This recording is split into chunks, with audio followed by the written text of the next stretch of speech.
हा तर मी सांगत होतो की आजच्या युवकाला काय गरजेचं आहे, तर हेच हेच खूप महत्वाचं गरजेचं आहे की कुठलीही माहिती असेल, म्हणजे तुमच्या समोर येणारी कुठलीही माहिती, याच्यावरती डोळे झाकपणे विश्वास ठेवणं बंद करायला पाहिजे. छत्रपती शिवाजी महाराज इथं तर खूपच प्रासंगिक आहेत, म्हणजे इतके प्रासंगिक आहेत की त्यांनी कुठलीही माहिती, कुठलाही गड, कुठलीही लढाई ही सत्य माहिती, अतिशय योग्य माहिती आल्याशिवाय केलीच नाही, घेतलीच नाही किंवा त्याच्याशिवाय पुढची स्ट्रॅटेजी टाकलीच नाही. त्यांचं जे रायगडवरती जे खलबत खाना आहे, खलबत खाना, रायगडला जर तुम्ही गेलात तर रायगड ही राजधानी आहे, त्या रायगड त्या राजधानीमध्ये त्यांचा जो ते जी त्यांचे जे महाल आहेत आणि महालाच्या समोरच्या साईडला जर तुम्ही गेलात तर तिकडे त्यांचा दरबार भरायचा. पण दरबार, महाल आणि महालांच्या मागच्या साईडला जर तुम्ही बघितलं तर तिथं खलबतखाना आहे. तर खलबतखाना म्हणजे काय, तर जिथं खलबत होतात, जिथं स्ट्रॅटेजी तयार होतात, तर त्या स्ट्रॅटेजीज तयार करणारी जी जी आहे, अतिशय खोल अशी, अंधारलेली अशी ती खोली आहे. जर तुम्ही कधी रायगडवरती गेलात तर ती खलबतखाना जरूर बघा. आणि त्या खोलीमध्ये बसून ते जे स्ट्रॅटेजी करायचे, पण त्यावेळेला त्यांचा नेहमी एक कटाक्ष जो असायचा तो म्हणजे आपल्याकडे जास्तीत जास्त करेक्ट माहिती असेल. जोपर्यंत ते करेक्ट माहिती त्यांच्या समोर येत नव्हती तोपर्यंत त्याची योग्य ती स्ट्रॅटेजी ते बनवत नव्हते.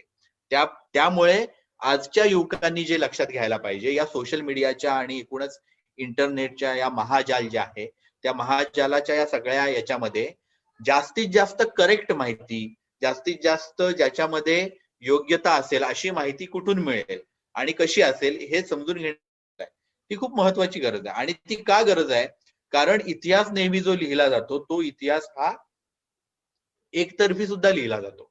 ज्यांच्या हातामध्ये लेखणी असते त्या पद्धतीने इतिहास लिहिला जातो.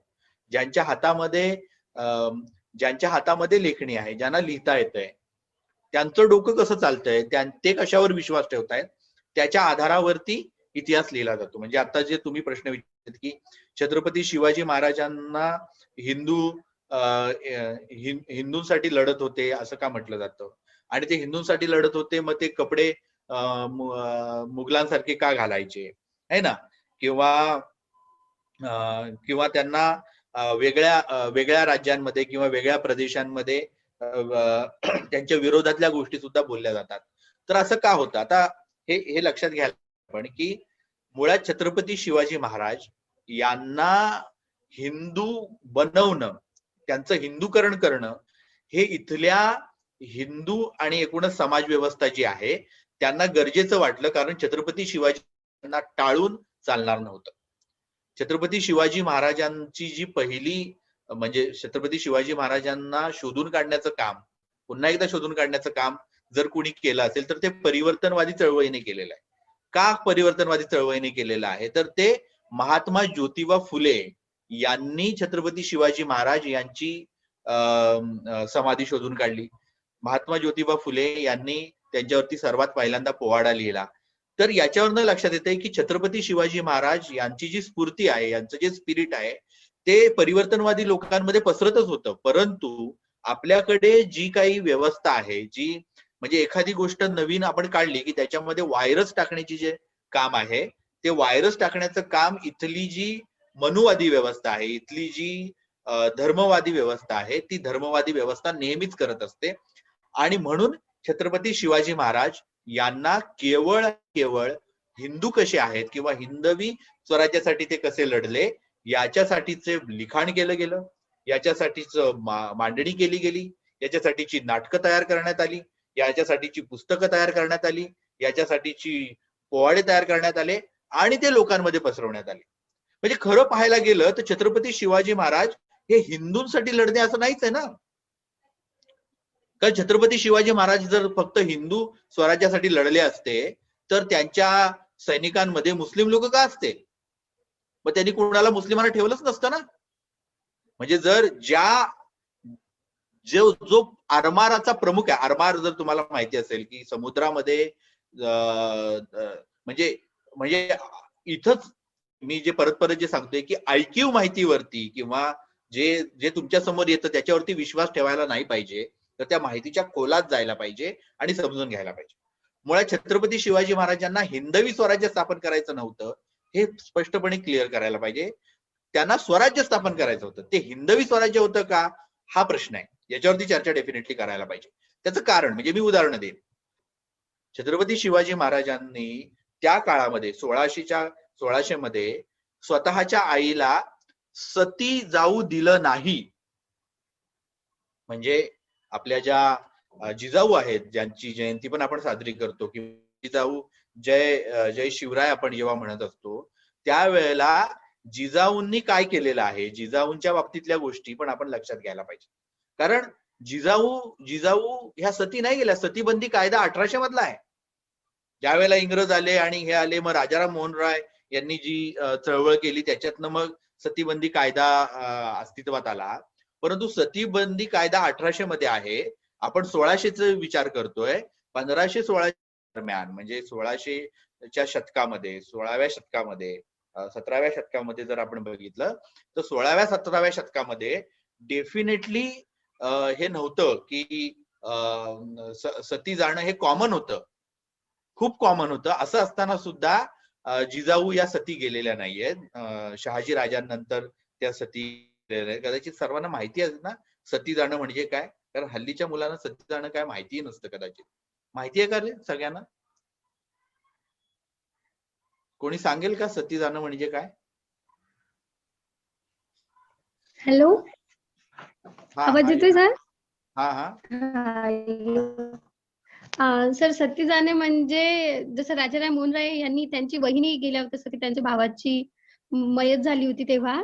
तर म्हणजे जो व्यक्ती मरण पावतो पती त्या महिलेचा, तर त्या महिलेला सोबत त्या पतीच्या चितेवर जडावं लागते आणि सती जावं लागतं त्याला. बरोबर बरोबर. थँक्यू योगिता. खूप मला हे सारखं विचारावं याच्यासाठी लागतं की मी हल्ली जेव्हा युवकांबरोबर बोलतोय, खास करून कॉलेज आणि यांच्यामध्ये, तर आपण म्हणजे आपल्याला असं वाटतं की लोकांना माहिती असेल, परंतु खूपदा असं होतं की लोकांना माहिती नसतं की नक्की काय सती जाणं म्हणजे नक्की काय, किंवा अजून बऱ्याचशा गोष्टी. तर हे योगिताने सांगितलं ते बरोबर आहे की नवरा एक्सपायर झाला, नवरा मेला की त्याच्या बरोबर त्याच्या पत्नीने त्याची जी चिता जाळली जाईल त्याच्यामध्ये उडी घ्यायची. हा जो काय नियम आहे, हा मनुस्मृतीमधला नियम आहे, हा जो काय हिंदू धर्मामधला नियम आहे, हा नियम छत्रपती शिवाजी महाराजांनी टाळला. हा नियम छत्रपती शिवाजी महाराजांनी पहिल्यांदा नाकारला. त्यामुळे छत्रपती शिवाजी महाराजांनी हिंदू राष्ट्र उभं केलं का, हिंदू स्वराज्य उभं केलं का, हा प्रश्न लगेच समोर येतो. कारण जर त्यांना हिंदू स्वराज्य उभं करायचं असतं, हिंदवी स्वराज्य उभं करायचं असतं, तर त्यांनी हिंदू धर्मातले नियम पाळले असते. त्यांनी नियम एकही पाळला नाही. आणि मग हा त्यांच्या आयुष्यातला प्रसंग जर आपण लक्षात घेतला तर आता सुद्धा आपण लक्षात घ्यायला पाहिजे, म्हणजे आताचं जे काय घडतंय ते त्याच्यातनं लक्षात घ्यायला पाहिजे की आपण त्यांच्या बाबतीमध्ये सुद्धा जे काही अनिष्ट रूढी आहेत, अनिष्ट प्रथा आहेत, त्या सुद्धा आज सुद्धा किती आपण सुरू ठेवतोय, किती आपण म्हणजे मुलांनी सुद्धा लक्षात घ्यायला पाहिजे आणि मुलींनी सुद्धा लक्षात घ्यायला पाहिजे. म्हणजे अजूनही मला जे दिसतं, अगदी छोटी गोष्ट मी तुम्हाला सांगेन, प्रासंगिक अगदी छोटी गोष्ट सांगेन, अजूनही बऱ्याचशा घरांमध्ये मासिक पाळी आलेल्या मुलींना आणि महिलांना वेगळं बसवलं जातं. आता तुम्ही शहरातली मुलं असाल, पण जरा तुम्हाला माहिती असेल की ह्या गोष्टी कदाचित तुमच्या घरात होत नसतील, पण तुम्ही जरा अजून डिटेल बघा. तुम्हाला लोणच्याला हात लावू दिलं जाणार नाही, किंवा तुम्हाला स्वयंपाकघरात येऊ दिलं जाणार नाही, आणि अगदीच नाही तर त्या दिवसांमध्ये देवपूजा करण्याची परवानगी तर नाहीच. सर, काही घरात होतं तसं. हा एक्झॅक्टली. पण छत्रपती शिवाजी महाराज म्हणजे जेव्हा असं आहे ना की उदो केला जातो, कुणीतरी म्हटलं होतं की छत्रपती शिवाजी महाराजांचा फक्त उदो करण म्हटलं होतं की उदो केला जातो, त्यांच्याविषयी नाचलं जातं, त्यांना मोठं म्हणलं जातं. अरे पण त्यांनी केलेल्या गोष्टींचा, त्यांनी ज्या गोष्टी केल्या त्याचा आपल्या आयुष्यामध्ये काय उपयोग आहे हे समजून घ्यायला पाहिजे.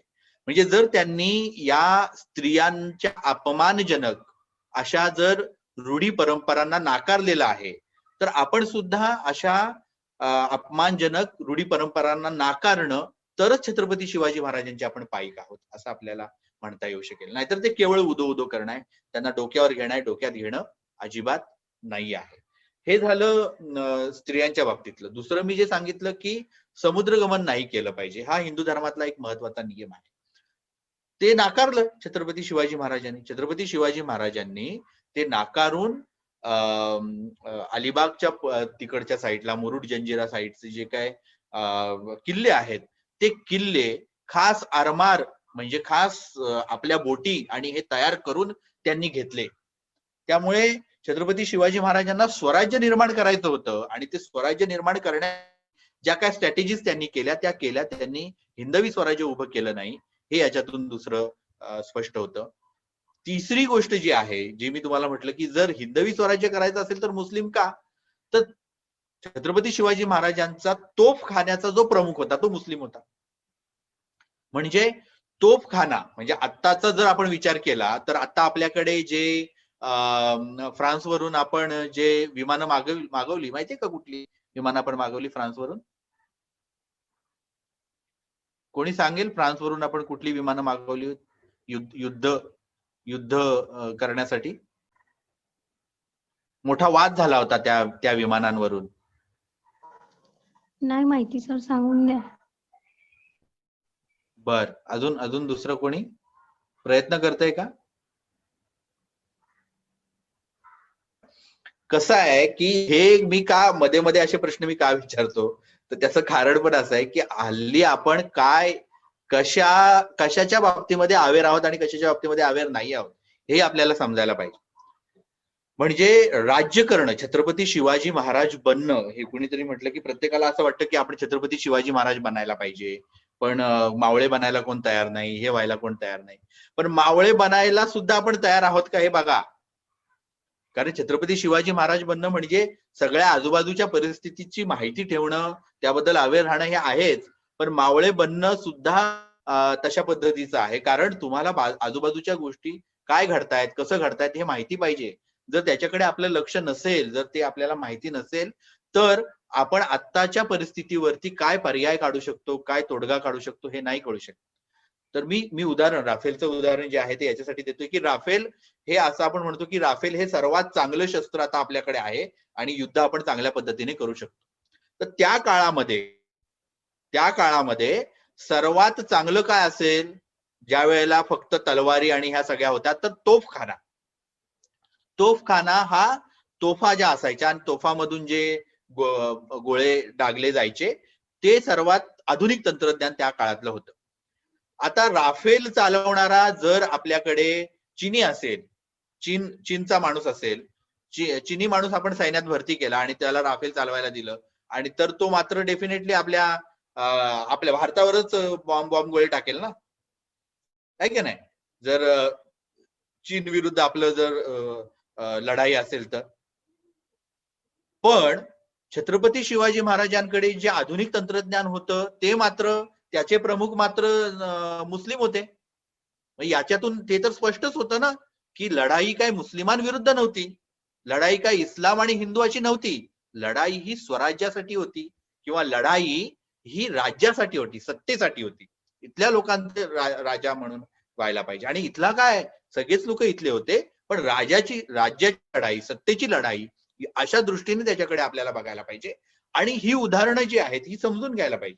म्हणजे तुम्ही शिवाजी कोण होता हे पानसरे, गोविंद पानसरे यांचं जे पुस्तक आहे, खूप छोटीशी पुस्तिका आहे, ही पुस्तिका अतिशय महत्वाची पुस्तिका आहे, ही प्रत्येकाने वाचायला पाहिजे. हा, आणि ती पुस्तिका जेव्हा तुम्ही वाचाल तेव्हा तुमच्या लक्षात येईल की छत्रपती शिवाजी महाराजांचे हे वेगवेगळे काय अंग आहेत, कशा पद्धतीने त्यामुळे आपल्या समोर जी माहिती येते ती माहिती सत्य असेलच हे समजण्याचं काही कारण नाही. ती माहिती चुकीची सुद्धा असू शकते, आणि ती चुकीची माहिती सत्य करण्यासाठी आपल्याला वाचावं लागेल, समजून घ्यावं लागेल, त्यातल्या छोट्या छोट्या गोष्टींचा विचार करावा लागेल.